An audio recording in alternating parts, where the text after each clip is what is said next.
I became extremely safety conscious as a result of being trapped in the MGM fire about 10 years ago. My husband and my son and I were trapped on the 21st floor, and we almost died there. I remember laying on the floor in the hallway, wanting just to go to sleep and never wake up. And I seemed resigned to it. But I did survive. My family and I got out. Ever since then, I realized how fragile life is, how easy it is to lose. So I started putting fire extinguishers around my home and my car. When you hear the words fire and hotel, you may not get concerned, for hotels rarely catch fire. That may be true, but when a fire does occur, the results can be overwhelming. In the summer of 1997, a resort hotel caught fire, resulting in the deaths of 91 employees and guests. It is speculated that the high death toll was caused by insufficient extinguishing equipment and the violation of basic life safety and fire protection principles. The fire originated in the hotel kitchen, where a gas leak in an oven caused an explosion. Some reports indicate that even though smoke alarms and automatic sprinkler systems were installed, they failed to function or provide any warning. Guests found exit doors blocked and chained shut.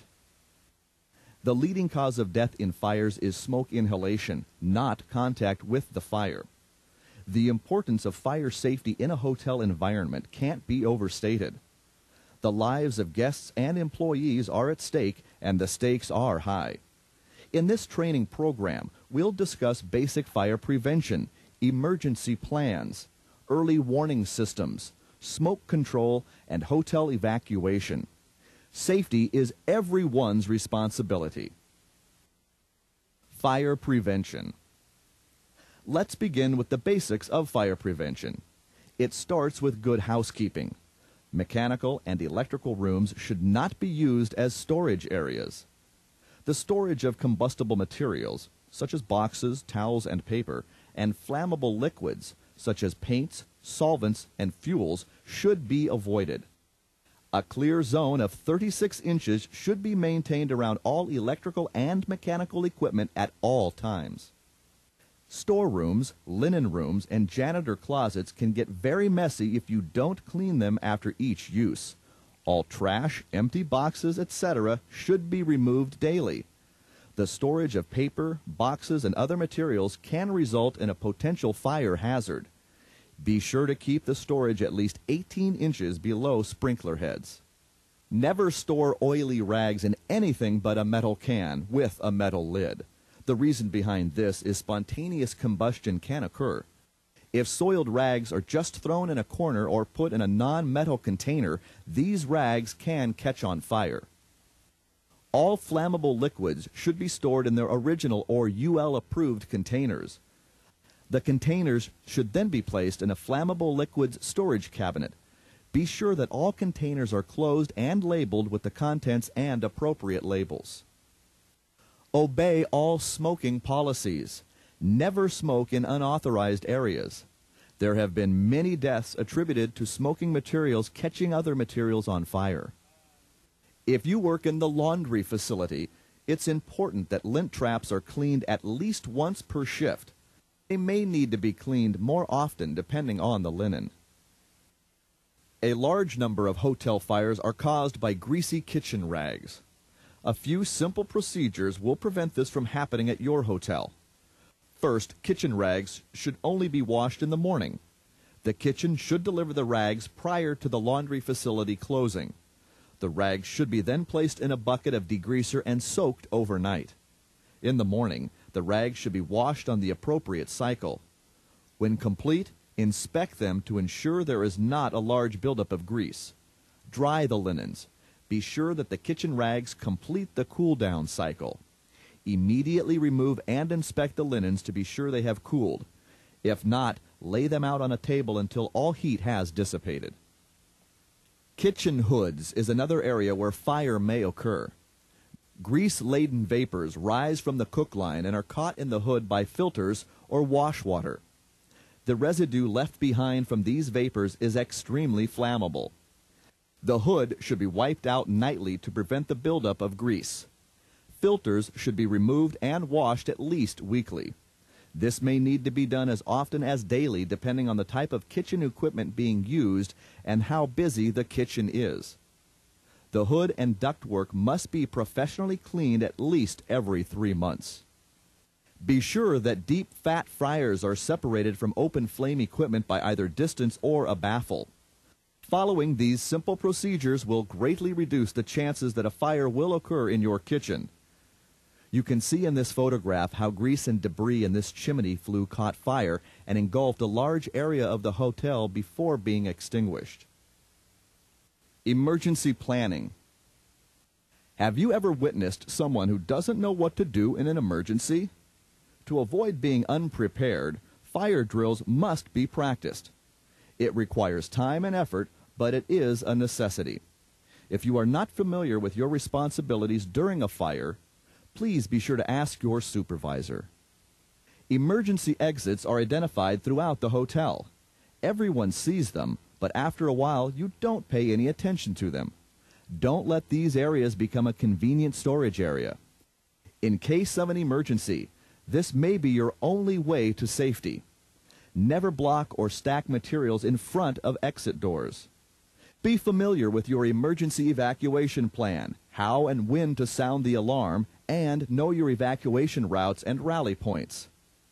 A rally point is designated outside the building, away from the building. The person in charge of this area will take a roll call, and if someone is missing, the person in charge can notify fire department officials that someone is missing and may still be in the building. These rallying points are very important, so make sure you know where they are and how to get there. Do you know how to use fire extinguishers? Everyone says yes, but do they really know how to use an extinguisher? Have you ever discharged an extinguisher? The point we want to make here is not everyone is trained to use a fire extinguisher, but they should be. There are certain procedures that should be followed because if you do it wrong, it could be worse than not doing it at all. Early warning. When we think of early warnings, we think alarms. Sometimes there are false alarms. Sometimes it's the real thing. Every alarm should be taken seriously and action taken as required in your hotel's policies and procedures. This is a manual pull station. This manual pull station is designed to be activated when fire or smoke is spotted. It will activate the hotel fire alarm system and initiate the fire emergency procedures. You should know that manual pull stations are located next to every exit door. Smoke and heat detectors are early warning devices. Smoke alarms will activate when a certain amount of smoke enters the device. Heat detectors work a bit differently. They are activated by heat. At predetermined temperatures, these detectors will sound an alarm. People hearing these alarms can't tell if they were activated by smoke or heat, but it makes no difference. It's an early warning of the potential of a fire. There may be bells, horns, voice activation messages. Again, all warning signs that something's wrong and action is required. Strobe lights are designed to warn hearing-impaired people of possible fire or other emergency. Automatic sprinkler systems are a bit different. These are pipes full of water with a temperature activation head. This means that if a fire reaches a predetermined temperature near a sprinkler head, the sprinkler's fusible link will melt, allowing the water to flow and extinguish the fire. In computer rooms, you may have a carbon dioxide system that floods the room with carbon dioxide. Here, you are seeing a carbon dioxide system that has been activated in a newspaper press area. If this type of fire extinguishing system is activated, you should immediately leave the area. One of the ways a carbon dioxide system or fire extinguisher puts out a fire is to remove oxygen from the fire. It also reduces the amount of oxygen you have for breathing. One of the most important rules about life safety is to honor all alarms. Don't think they are all false alarms. Respond and take action. Know what to do and when to do it. Reporting fires is also an important responsibility. In the event that you discover a fire, be sure to follow these procedures. First, sound the alarm by activating the manual pull station or break glass station. This will start the evacuation process. Second, call the hotel operator and report the exact location of the fire, such as third floor electrical room. Be specific. Third, if it's safe to do so, you can use a fire extinguisher to extinguish the fire. If you're in doubt, leave the firefighting to the professionals. The most important thing is life safety, so don't jeopardize your life or other people's lives by trying to extinguish a fire. Fourth, seal off the area and evacuate. Be sure to give proper directions. You should make it a habit every day to look for signs of damaged or non-functioning life safety or fire protection devices. Are fire extinguishers in their proper places?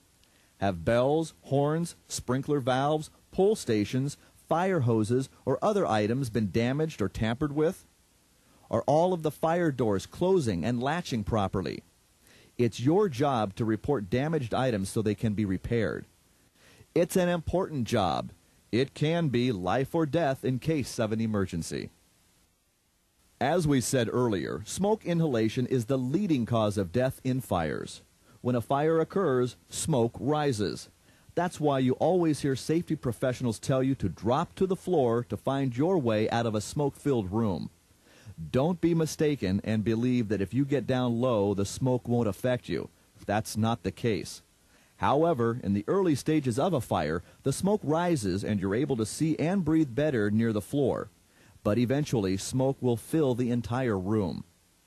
Another prevention technique is to make sure all vertical openings are closed and locked. This could be a laundry or trash chute. Fire and smoke rises, and if you have an open vent or opening, the fire is going to spread faster through that opening. Be sure all unprotected openings are closed, latched, and locked. Generally, chute doors are always kept closed. In some cases, these chute doors remain open, but they have a fusible link just like the sprinkler. If a fire melts the fusible link, the door is automatically closed. It's a good idea to check these periodically to make sure they're in working condition. The same thing applies to electrical and pipe chaseways. Electrical wiring and pipes often run from floor to floor in an area called a chaseway. The openings should be sealed with a fire-resistant insulation to prevent the transmission of smoke between floors. If you discover an unprotected opening, report it to engineering to be repaired. Atriums and open stairwells can be fire hazards for the same reason. A small fire can easily spread smoke throughout the stairwell or to multiple floors with an atrium. Many of these areas are equipped with smoke doors that will close and seal off the area only when the fire alarm is activated. To protect the integrity of the exit stairwell, make sure all enclosed stairwell doors are self-closing and self-latching. These doors should never be propped open. It's a fire hazard to keep them open.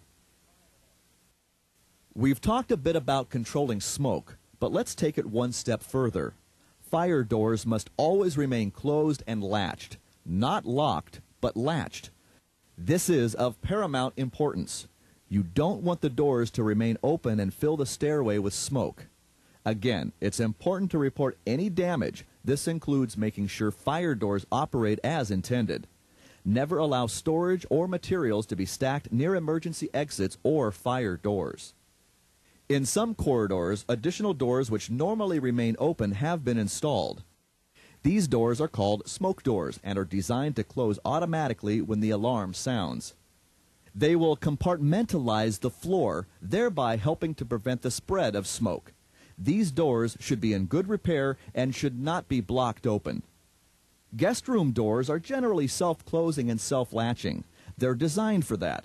It's everyone's job to report any door or other similar equipment that doesn't work properly. In case of fire, there may be smoke and fire dampers in specific parts of the building. You should be trained to identify these and to know how they operate. Again, make sure they are in serviceable condition. Another safety factor is stairwell pressurization. Your hotel may be equipped with fans that are designed to create a positive pressure in stairwells which will prevent smoke from entering the stairwell. The pressurization will only function when the fire alarm is activated.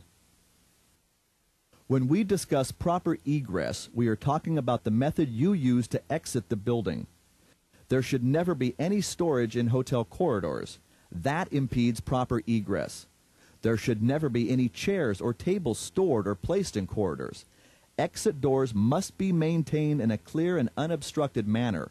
No storage, no chairs, no tables. Never lock or chain any emergency exit. This is a felony in almost every state and in many countries around the world. If you're having a security problem, report it to security or your manager, but never lock or chain emergency exit doors. Of course, this applies to stairwells and other means of egress. Don't block emergency exits. Take a minute to think about an emergency.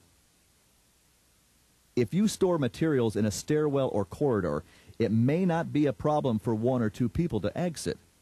But what if 50 or 100 people are trying to get out? That storage of material can cause people to panic and not get out. How about draperies and other materials? Most of these materials are combustible and can burn easily or melt and produce toxic smoke. Never place combustible materials in stairwells. Think of what happens in an emergency and prepare for it. Certainly, all exits must be clearly marked, lighted, or illuminated. In case of an emergency, these will be your lifeline to safety. Report any damaged or non-functioning units so they can quickly be repaired or replaced. Check your signs. Are they in their proper place? Do arrows point the proper direction? In an emergency situation, an arrow which directs someone away from an exit could mean much more than an inconvenience. Are emergency lights provided?